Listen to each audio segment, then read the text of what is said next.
Hi everyone, and we're getting there. We're almost to the practical or more hands-on part of the course.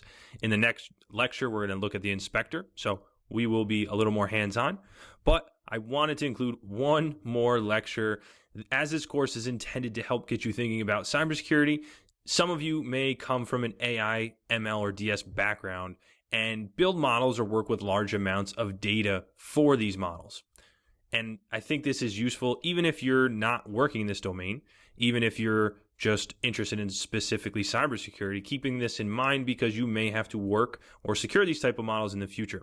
So along with working in the cybersecurity domain, I've also worked extensively in AI and ML, and I know how important it can be to secure these models, especially related to sensitive data. For that, I wanted to introduce a few key steps for those of you in this domain to keep an eye out for to help.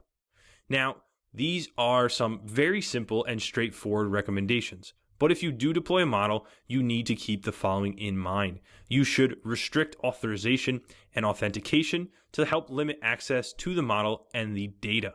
You always want to have monitoring established to keep an eye out for any anomaly. In this domain, you also always have to be ready for errors. You want to prepare redundancies, you want to prepare policies or things in place such as backups. You do have to be ready for errors because they will happen. And this doesn't just apply to AI and ML models, but kind of anything related to programming, software, hardware in general.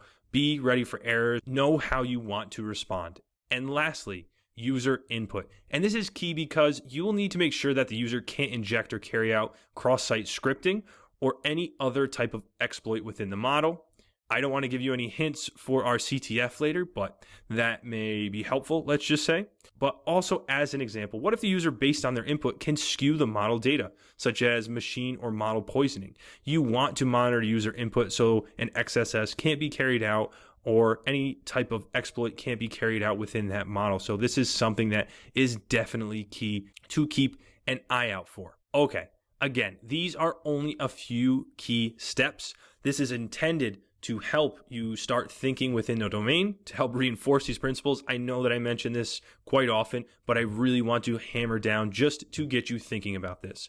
So we have a few recommendations that we went through for those of you that are interested in this or ever work with an AI MLDS model, any type of programming model, this can be applied as well. So please keep these in mind to help ensure better cybersecurity principles.